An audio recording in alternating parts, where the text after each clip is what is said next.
सनातन धर्म ज्ञान गंगा चैनल में आप सभी का स्वागत है। मेरे प्यारे कृष्ण भक्तों, आप सभी को जय श्री कृष्णा। श्री भगवान आप सभी का जीवन आनंदमय, मंगलमय, भक्तिमय तथा धर्म की राह में प्रशस्त करें, ऐसी मेरी श्री भगवान जी से प्रार्थना है। मेरे प्यारे कृष्ण भक्तों, सनातन धर्म ज्ञान गंगा चैनल में आज हम श्रीमद् भगवद गीता के अध्याय 3 के श्लोक 17 और 18 को हिंदी के सरल रूप में समझने का प्रयास करते हैं। जय श्री कृष्णा। मेरे प्यारे कृष्ण भक्तों, अध्याय 3 के श्लोक 17 और 18 में भगवान श्री कृष्ण जी हम सभी को बहुत ही गूढ़ ज्ञान रहस्य समझा रहे हैं। भगवान श्री कृष्ण जी अर्जुन के माध्यम से हम सभी को बता रहे हैं कि हे अर्जुन, जो मनुष्य आत्मा में ही रमण करने वाला तथा आत्मा में ही तृप्त है तथा आत्मा में ही संतुष्ट है, ऐसे मनुष्य के लिए इस संसार में कोई भी कर्तव्य नहीं है। वह महापुरुष तो इस विश्व में ना तो कर्म करने में कोई प्रयोजन रखता है, ना ही कर्मों के ना करने में उसका कोई प्रयोजन रहता है, तथा संपूर्ण प्राणियों में भी उसका किंचित मात्र भी स्वार्थ का संबंध बिल्कुल भी नहीं रहता। मेरे प्यारे कृष्ण भक्तों, आइए हम इन दोनों श्लोकों के सरल अर्थ को समझने का प्रयास करते हैं। जय श्री कृष्णा। मेरे प्यारे कृष्ण भक्तों, अध्याय 3 के श्लोक 17 और 18 का बहुत ही गूढ़ रहस्य भगवान श्री कृष्ण जी हमें आज बता रहे हैं। देखिए, भगवान श्री कृष्ण जी ने अभी तक हमें कर्मयोग के विषय में बताया है कि प्राणी मात्र को कर्मयोग के मार्ग पर चलना चाहिए। कर्मयोग का मार्ग वो मार्ग होता है कि जिस पर परमात्मा निष्काम भाव से सृष्टि को रचते हैं, उनके देवता निष्काम भाव से सृष्टि की सेवा करते हैं। भगवान कहते हैं हर मनुष्य का ये कर्तव्य है कि वो भी निष्काम भाव से अपने स्वार्थ के लिए जीवन ना जिए, वो संसार हित में, प्राणी हित में कर्तव्य कर्म करता हुआ इस सृष्टि को अपना योगदान दे।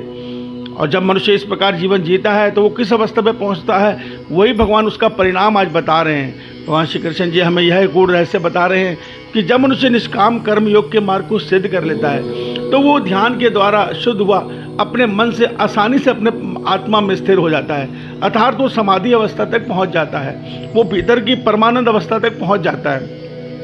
जब मनुष्य ऐसी अवस्था तक पहुंचता है, अर्थात उसके मन को जब आत्मा का अनुभव हो जाता है, तो वो मन इस संसार को देख लेता है कि ये मन संसार मिथ्या है।